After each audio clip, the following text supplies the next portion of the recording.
Programa O D da Questão. Um oferecimento. Unikitchen, M2 Marmoraria, Piso Prime, Comercial Estevan.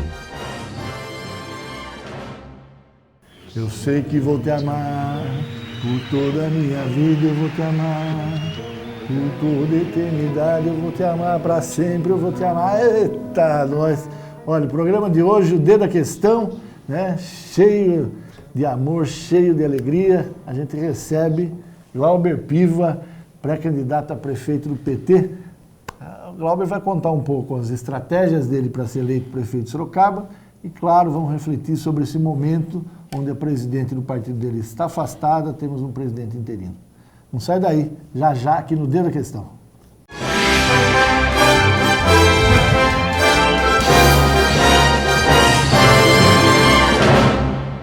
Glauber, seja bem-vindo. Obrigado. Uma alegria recebê-lo aqui no D da Questão, agora já com título de cidadão sorocabano. Sacramentado. É importante isso? Obrigado, Deda. Bom estar aqui com vocês. É uma honra, né? É uma alegria muito grande estar aqui. Você é de Poços de Caldas ou a vida inteira em Votorantim? Na verdade, eu nasci em Poços de Caldas, meu pai é pastor presbiteriano, então nós, muito pequeno, a gente foi morar... Na verdade, eu nem morei em Poços de Caldas, eu nasci em Poços de Caldas, mas morava em Campestre, uma cidade a meia hora de Poços, sem hospital na época.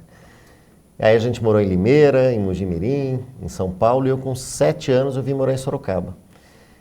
Depois eu morei em Votorantim um tempo, mas a minha vida sempre foi Votorantim e Sorocaba. Depois fui fazer faculdade em São Paulo, voltei, aí eu trabalhava em rádio, Votorantim e Sorocaba, sempre um pouco nessas duas cidades. E aí você ganha, né, fica conhecido bastante gente naquele momento em que a Prefeitura de Votorantim resolve investir em cultura, e você é secretário da Cultura e as coisas começam a acontecer. Como é que você vai de Votorantim para Brasília no governo Lula? Você sabe que é engraçado, né? A gente toma algumas decisões na vida que marcam para sempre. Naquele momento que o Caçola e o Piveta ganharam em Votorantim, eu estava fazendo mestrado em São Paulo, em Sociologia na USP, e o Caçola me convida para ser secretário de Cultura. E, na verdade, quem milita, quem atua com política, e sempre foi a minha vida inteira, eu sempre, desde muito moleque, tive a preocupação de estudar, de ler sobre políticas públicas. Volto para Votorantim, assumo a secretaria, isso nunca mais me abandonou, né? E foi uma experiência incrível, porque trabalhei com uma equipe grande, interessante, tinha o Wellington, tinha o Boca e tal, tinha muita gente. E aí a gente teve uma experiência muito legal. Na verdade foi criado em 2001 um Fórum Petista de Dirigentes Municipais de Cultura, para troca de experiências e tal, e o PT sempre foi o partido mais ligado ao meio cultural e que mais formulou políticas públicas de cultura. E por conta das experiências aqui de Votorantim, eu fui chamado para coordenar o programa de governo do governo do Estado naquele momento. A evolução aí foi normal, e aí depois, em 2004, final de 2003, eu me torno secretário nacional de cultura, e por isso que em 2004, em meados de 2004, eu saio de Votorantim para assumir a Secretaria Nacional de Cultura e fazer a relação com o Gilberto Gil, os municípios, os governos do Estado. Então foi uma experiência incrível. Fui secretário nacional de cultura do final de 2003 ao começo de 2008. Em 2008 eu fui morar na Espanha, fui fazer uma pós-graduação na Espanha. Ficou 5 anos? 4 anos e meio, né? E isso no governo? Isso fazendo essa relação entre as administrações municipais, o PT e o governo. O governo federal. Secretário de Cultura do partido. Do partido, né? E o ministro era o Gilberto Gil. Aí, em 2008, eu vou fazer um mestrado em Administração e Políticas Públicas na Espanha, em Madrid. Moro um tempo lá. Quando eu volto, já mais ligado à área de cinema, de audiovisual e tal, eu vou ser diretor da Ancine. E aí eu fico 4 anos, por um mandato, na diretoria da Agência Nacional de Cinema. Nesse meio tempo, casei, 2 filhos e volto para Sorocaba, né? E aí tem uma coisa que para mim é muito clara, assim, né? Tem uma imagem para mim, e eu falo isso, né, na entrega do título de cidadão sorocabano, que sempre, eu estudava na USP, vinha para casa, sempre que na Castelinho, quando a Castelinho dá no quilômetro 3 ali, que se enxerga a cidade, e na época mais visível ainda, a bandeira do Brasil em cima da prefeitura e a cidade, aquilo para mim sempre foi a marca mais emocionante para mim, emocionante mesmo, assim. Eu me lembro um dia... Encontrar com o seu lugar. De voltar para casa. Meu sonho feliz de cidade. Então, eu nunca tive dúvidas de que, apesar da história, da ligação, do afeto, das relações todas que eu tenho com o Votorantim, eu nunca tive dúvidas de que Sorocaba era o meu lugar. Né? Então, na hora que eu encerro o mandato no Ancine, a época já convidado para ter mais um mandato no Ancine, na diretoria da Ancine, eu falei, na época, a ministra Marta, eu falei, Marta, muito obrigado, mas eu acho que outras pessoas podem contribuir. Mas eu vou voltar para casa. Está na hora de voltar com os meus filhos, minha companheira e tal, para o meu lugar. E aí a gente volta para cá. Quando você volta, né, num dado momento, o sentimento era o seguinte, ele falou, olha, o PT ele é formado por várias frentes, grupos, seja lá que nome que se dê, dentro do próprio partido. Você fazia parte de uma frente, né, que era ligado ao então ministro todo-poderoso, que era o Zé Dirceu, e aí você veio para Sorocaba e falou, vai lá organizar o partido sempre teve com os sindicalistas, está na hora de mudar o perfil. Qual que é a realidade disso? Fiquei muito bravo com você, porque você nunca ligou para mim para saber se era verdade ou não era. A primeira vez que você me pergunta dessa maneira, já faz uns 2, 3 anos que você me fala sobre isso, que você fala no ar sobre isso. O PT é da história do PT, sempre teve muitas correntes internas e tal. E quando a gente olha para o partido, aqui nos bastidores, a gente conversava um pouquinho sobre os outros partidos, a gente vê a fragmentação que todos os partidos têm. E isso dialoga muito com algo que eu acho que, às vezes, a gente conversa em outras entrevistas, sobre a falência dos partidos políticos hoje no Brasil. Mas o PT sempre teve muitas correntes internas, é verdade. E eu, na verdade, quando eu saio de Votorantim, quando eu saio da região, eu não tenho nenhuma relação com corrente, porque todo o PT aqui da região foi sempre liderado pelo Hamilton e pela Yara. Né? Não era uma corrente A ou B e tal. Quando eu vou para a direção nacional, aí é que eu entendo um pouco melhor, e isso é interessante, porque eu saio daqui para a direção nacional sem conhecer muito bem por dentro. E aí que eu vou perceber melhor como se organiza isso, em que as pessoas que eu sempre votei estavam sempre ligadas a um determinado campo. E aí tinha o Zé, tinha o Lula, o Mercadante, o Genuíno, outras, o Suplicy, figuras muito interessantes com quem eu sempre me identifiquei, e ali meio que me organizo internamente.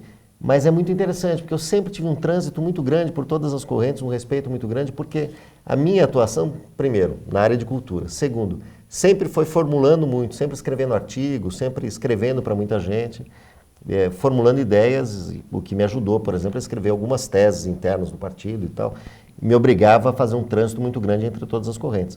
Talvez por isso, quando o PT Municipal decide que eu sou candidato a prefeito, essa escolha foi unânime de todas as correntes internas. Mas essa coisa que eu estava falando, que deixou você bravo, que eu pergunto, existiu ou não? Você veio... Não. Eu voltei para casa por uma questão absolutamente pessoal. Né? Não tem... Absolutamente pessoal. Ninguém falou, vai lá mudar essa história. Teria sido talvez mais fácil a minha vida se alguém tivesse dito isso. Foi uma decisão familiar. A gente falou, olha, não estou feliz, não estou contente, não é isso, eu quero fazer outra coisa da vida, quero trabalhar de outra maneira, minha companheira também, hoje a Érica, trabalha na SOS Mata Atlântica, onde ela já tinha trabalhado antes da gente ir para o Rio, e a gente toma uma decisão familiar de voltar para casa. Agora, obviamente, eu sou um militante político, né? Eu não concebo a vida, e o Brecht sempre me orientou, né? Então, a gente tem que ter uma atuação política sempre. Eu volto para cá, eu já tinha transferido meu título para Sorocaba há muito tempo, antes de mudar para cá. Você está aqui há 2 anos e... 3 anos. 3 anos de volta. O que você faz nesses 3 anos? Qual que é a sua atividade diária? Onde que você ganha dinheiro? Eu tenho uma empresa de consultoria na área de comunicação, na área de cultura, de políticas públicas, cinema e comunicação. Eu trabalho no Brasil, trabalho no exterior, tenho atuado muito com consultoria na área de comunicação. No Equador, para governos municipais, para empresas, bastante voltado para a área de web, de tecnologia, inteligência digital, estratégias de comunicação política, que é algo com que eu trabalho, e principalmente formulação de políticas públicas de cultura, que essa é toda a minha formação, inclusive o mestrado nessa área e tal. Por que você quer ser o candidato a prefeito num momento como esse? Bom, acho que isso é uma soma de coisas. Primeiro, é a percepção de que a cidade passa por um momento muito grave. Né? Talvez pudesse falar de desgoverno. É um momento de uma falência total da gestão e das esperanças dos sorocabanos. Sorocaba, que é uma cidade que sempre me deu muito orgulho, muita alegria. E hoje você vê uma carência, uma fragilidade muito grande. Segundo, é que eu não poderia me furtar no momento em que eu sou convidado e estudei para isso, trabalhei para isso e me sinto bastante preparado para isso. A terceira coisa é que é um sonho pessoal. Eu entendo que eu tenho capacidade, tenho formação para ser prefeito de Sorocaba e fazer Sorocaba dar um salto de qualidade de vida, se reorganizar, se replanejar, com mais competência, com mais transparência. Eu tenho certeza, tenho muita convicção de que eu posso fazer isso junto com outras pessoas, bem assessorado, porque a assessoria também é uma qualidade que é muito importante, saber montar uma boa assessoria. Quando você não monta uma boa assessoria, a população que vai sofrer vai ver, pô, cadê o governo, cadê o prefeito, cadê o secretário? Isso é um problema grande. Bom, a gente está conversando com o Glauber Piva, pré-candidato a prefeito de Sorocaba pelo PT. A gente vai para um rápido intervalo e na volta vamos ver quais são esses desejos, esses sonhos que ele pretende como prefeito fazer para você. Já já a gente volta. A Unikitchen está localizada na cidade de Sorocaba e rapidamente conquistou o mercado atendendo consumidores exigentes, que buscam muito mais que diferenciais de beleza e tecnologia, perfeitamente adaptada às tendências globais e necessidades do nosso tempo. A empresa busca as mais variadas soluções para o seu dia a dia. Os eletrodomésticos, metais e louças comercializados e a consultoria prestada são referência no interior do estado de São Paulo, sinônimo de qualidade, exclusividade e respeito ao meio ambiente. M2 Marmoraria. 10 anos de compromisso com a beleza e a sofisticação. Rua Mário Tami, 52, Jardim Além Ponte. Próximo ao Extra Santa Rosália. 3237-3030. Sorocaba. m2marmoraria.com.br.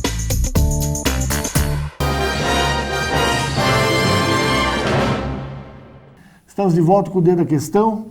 Hoje conversando com o pré-candidato a prefeito de Sorocaba, Glauber Piva. Quais são as diretrizes de um futuro governo seu? Sorocaba hoje tem problemas graves e alguns que são muito evidentes.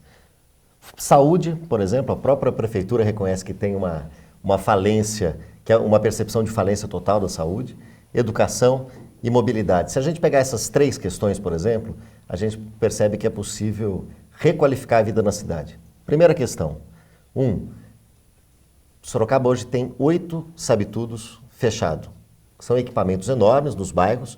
A gente pode pegar bairro a bairro. Eu tomei esse cuidado de ver bairro a bairro qual é a situação. A prefeitura não trata de maneira clara sobre esses fechamentos, mas tem 8 sabe-tudos fechados.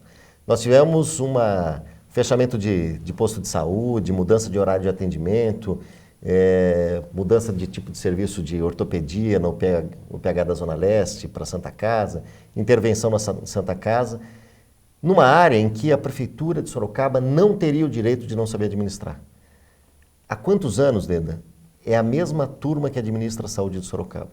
Sorocaba que é conhecida nacionalmente por viver nas mãos uma lógica de um grupo, eu não quero usar aqui a palavra máfia porque pode ser muito mal interpretada, então não vou usá-la. Mas é o mesmo grupo que administra sempre, com uma lógica sempre pró-lucro e nunca pró-serviço público. E esse é um problema muito grave, né? Vamos lembrar, o Panunzio, o Lippe foi secretário de saúde do Amari, depois ele foi prefeito 8 anos, depois indicou o sucessor para a saúde com o Panunzio.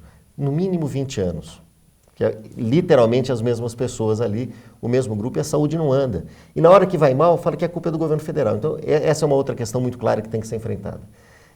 E a terceira coisa é o tema da mobilidade, né? O BRT está para sair, vai, não vai, uma soma de promessas que talvez você possa dizer mais claramente o que está para acontecer. Mas há um valor contratual de 2 bilhões e 400 milhões de reais, uma dívida de 20 anos que vai subindo com juros num país em que o endividamento é sempre complicado, a prefeitura vai ficar endividada por muito tempo, para uma solução que muita gente tem dúvida. Somando essas três coisas, eu observo 2 eixos principais. Saúde, mobilidade e educação. Educação. Nós estamos falando de 2 coisas que explicitam esses problemas. Primeiro, uma prefeitura que não tem nenhuma capacidade de planejamento e execução. Segundo, a falta de transparência. É uma prefeitura na qual você olha e você não consegue confiar. Não é à toa que teve a primeira greve dos servidores públicos municipais em quantos anos? 360 anos. A primeira greve, por falta de confiança, por falta de credibilidade. Foi uma greve rápida, foi uma greve com problemas, mas falta de habilidade política. E aí, mas esse é o nome, é transparência? Porque a prefeitura ela acaba de ganhar do Ministério Público Federal a cidade mais transparente dos seus dados. Quer dizer, é transparência mesmo a palavra? Que transparência é essa que falta? Se esses dados estão lá online, o Ministério Público Federal reconhece? Bom, eu não sei como são feitas as salsichas, então eu não sei como é que são produzidos esses prêmios. Agora, transparência é o prefeito, por exemplo, ir na inauguração do ginásio de esportes no Cajuru, olhar nos olhos das pessoas e saber ouvir as pessoas. E não sair brigando, subir a arquibancada, vocês sabem do que eu estou falando, e arrumar confusão. Transparência não é só apresentar os dados, é que esses dados sejam credíveis, né? Que as pessoas possam acreditar neles e enfrentar realmente, claramente os problemas. Hoje, Sorocaba tem esse problema. Por exemplo, Plano Municipal de Educação. Eu fui um dos 500 e tantos delegados, 540 e tantos delegados, que participaram 2 finais de semana seguidos no Getúlio, das 9 da manhã às 10, 11 da noite, debatendo metas para a educação. A prefeitura pega isso, assume um compromisso público, tem vídeos que circularam, que estão no YouTube, qualquer um pode ver, né? Assume um compromisso público de pegar o resultado da participação popular, colocar em termos e mandar para a Câmara, e faz aquilo que muitos chamaram de golpe. Golpe é uma palavra que hoje está muito na moda, e faz um documento completamente diferente. Um documento sem transparência, feito em gabinetes, alterando normas, alterando propostas, alterando metas, criando metas novas. Isso não é transparência, Deda. Quando você pega a participação popular, leva para a tua casa, faz tudo diferente, apresenta na Câmara à 1 da tarde, um projeto de lei votado às 4 da tarde, pior, esse projeto tem 10 anos de vigência. Só que os sabitudos que estavam previstos no Plano Municipal de Educação aprovado no ano passado já foram fechados 6 meses depois. Isso não é transparência, isso é desrespeito à lei, isso é no mínimo falta de planejamento e de competência. Essa é uma questão. Agora tem uma outra questão que para mim, Deda, é muito grave, muito grave.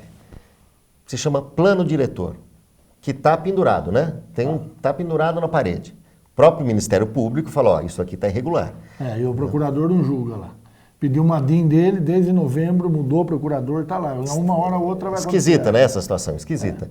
O que é o plano diretor? Talvez as pessoas não saibam. É uma lei que trata da cidade, que prevê como a cidade vai expandir, quais são as zonas comerciais, de bairro onde é zona rural, etc. Tal.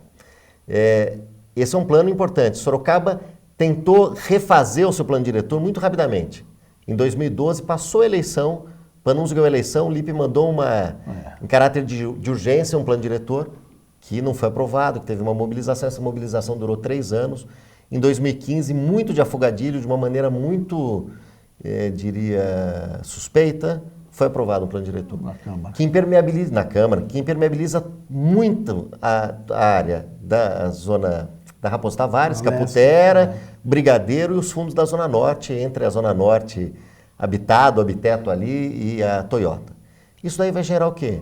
Mais impermeabilização de solo, mais asfalto, aumento no custo do serviço público. A prefeitura não fala que está endividada, vai ter que levar mais asfalto, mais posto de saúde, mais escola, mais hospital e gerar mais enchente, porque vai impermeabilizar, vai aumentar a velocidade da água que vai cair na calha do rio e vai gerar mais enchente no Vitória Regia 3, por exemplo. Agora, o que a gente está falando é o seguinte, quer dizer, a gente tem uma visão de mundo e você quer outra visão de mundo para a administração. Bem colocado, Dede. Eu ouvi você falando sobre isso na rádio esses dias.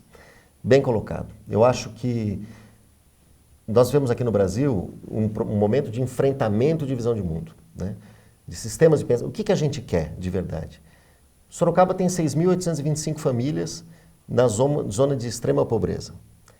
Não é possível que uma cidade que tem o PIB que Sorocaba tem, que tem a economia que Sorocaba tem, a prefeitura não consegue fazer uma busca ativa, porque é isso que se trata.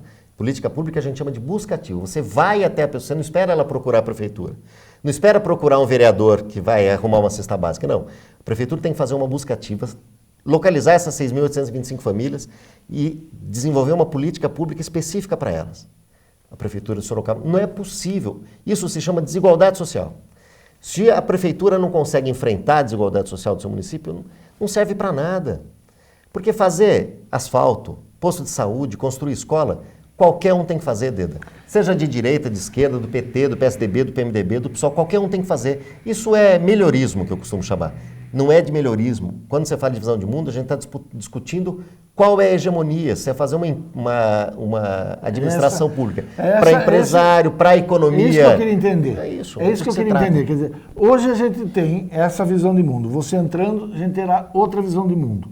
Como é que você vai fazer essa mudança? O que tem na sua cabeça? O que você imagina? Quer dizer, muda IPTU, quem tem uma faixa de renda maior vai pagar mais, isso tem uma legislação federal, como se adapta na municipal, o BRT com você sai, você não coloca BRT. Como é que vai estar o BRT em 1º de janeiro, Deda? Você que é o cara mais bem informado da prefeitura. Como é que vai estar? Olha, o BRT, provavelmente as obras se iniciam no período da eleição, dias antes, né? Eleição dia 2, 3 Não é surpreendente isso? Pois é, ela começa 10 dias antes, final de setembro. Então, o contrato, mês de maio, ele deve ser assinado, 60, 90 dias assinado com a Caixa, com o governo federal, e aí é liberado esse financiamento para o único consórcio. Você não está querendo dizer que é uma obra eleitoreira, não é isso? O que eu estou dizendo é o seguinte, que se levou, é uma discussão de 2012 que ela volta para 2016. Você, prefeito, você vai levar essa empreitada adiante ou não? Ou não é o momento de saber? BRT vale... Daí tem duas questões. Enfim, BRT vale, tem contrato assinado, o contrato tem que ser cumprido. Isso que eu ia falar. Então, BRT é ruim. Fala de tudo isso, fala de plano diretor, fica igual, você muda, a questão dos impostos fica igual, você muda, em essência, que visão de mundo você coloca? Eu vou ser muito objetivo, porque daqui a pouquinho acaba o nosso tempo. Acaba. Primeiro, o BRT. O BRT em si é ruim? Não. Há muitas cidades do Brasil, do mundo, que tem BRT. BRT é um sistema bastante interessante. Eu conheço o projeto do BRT, eu conheço o que foi contratado. Eu tenho muitas dúvidas da eficiência desse projeto, né? Vai começar as obras para tornar obrigatório. Eu fico muito incomodado com isso que a gente ouve na mídia todo o tempo, de que há um conluio em todos os governos, em todos os níveis de governo, entre construtora, eleição, governantes e legisladores. Isso me incomoda muito. Mas no caso específico de Sorocaba, uma vez contratado, a gente tem que tomar uma decisão que gere o mínimo de prejuízo para a cidade. O BRT é interessante? É interessante, mas hoje o sistema de mobilidade na cidade ele não é adequado, na minha opinião. Sorocaba poderia ter optado pelo VLT, poderia ter feito uma mudança na malha viária, que não fosse só para privilegiar asfalto, pneu e gasolina. Então, é preciso ver. Eu tenho dúvidas se vai começar a obra.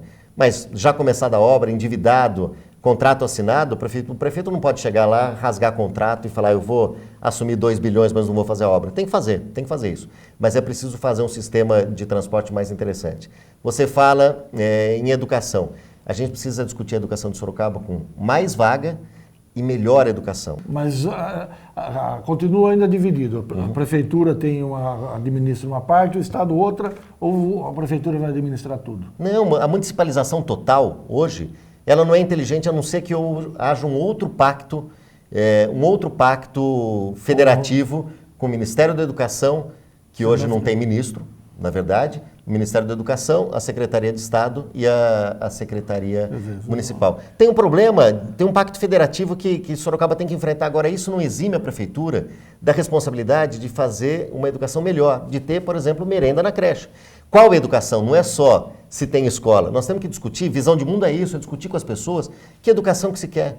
E isso é que tem que ser enfrentado. Agora, visão de mundo é isso, Deda. A gente também tem que parar com essa história do governante, de quem aspira à prefeitura, ficar dividindo a cidade entre Santa Rosália e Zona Norte. Né? Tem um setor da cidade, e eu leio jornais, ouço as rádios aqui da cidade, e há uma certa parte da imprensa de Sorocaba, uma certa parte da classe política que enxerga Sorocaba só entre Santa Rosália e Campolim, Vila Carvalho e Árvore Grande.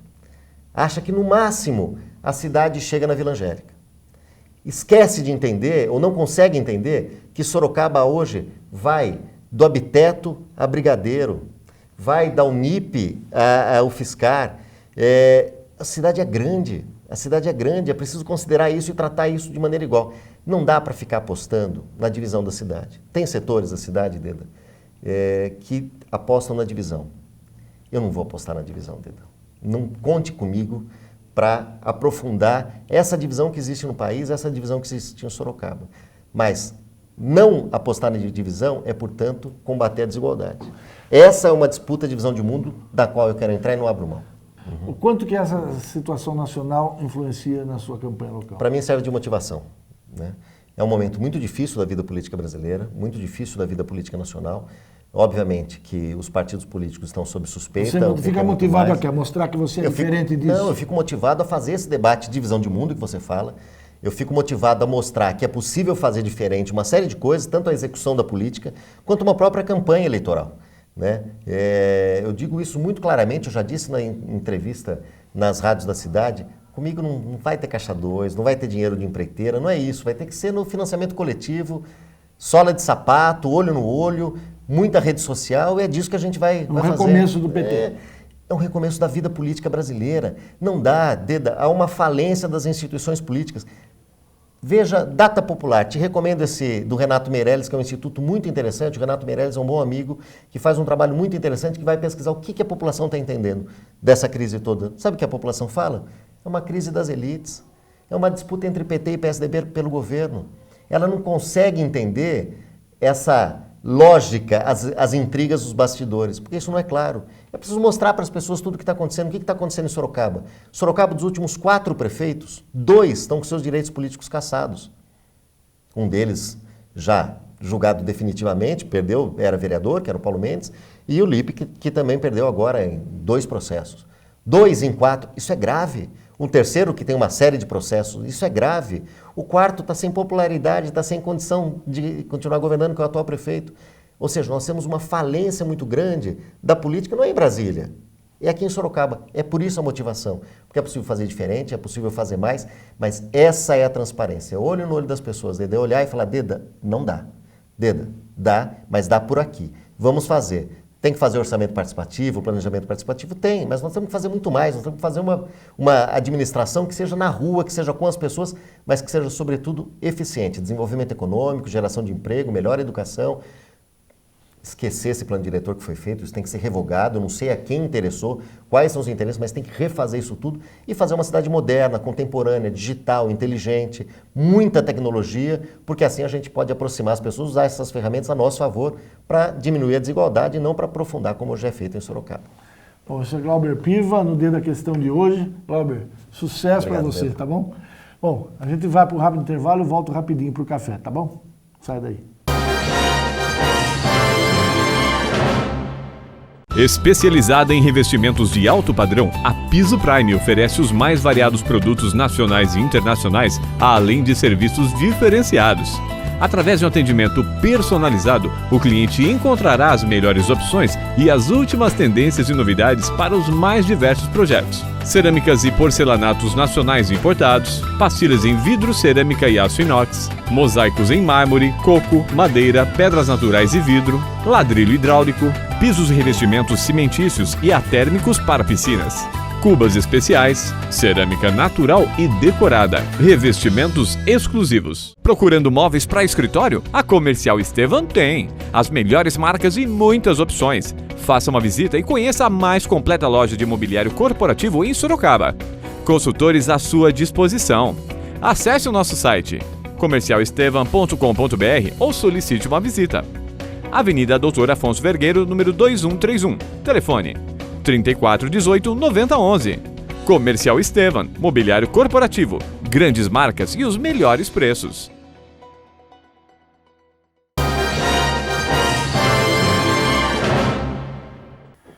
Tchau. Mais café, os meus amigos militantes do PT, Zé Boca, a Nalva, a Marisa, o Exídio, o Carlos Leite, o Melado lá junto com o Carlos Leite, o França, Fabiana Carameza, a Yara, Ismael, com todos vocês, esse café gostoso. Osmar, estava esquecendo aqui, querido amigo Osmar. Bom, com todos vocês, esse café de hoje nesse programa que a gente apresentou, né, o pré-candidato a prefeito do PT. Tchau. Programa O D da Questão. Um oferecimento. Unikitchen. M2 Marmoraria. Piso Prime. Comercial Estevan.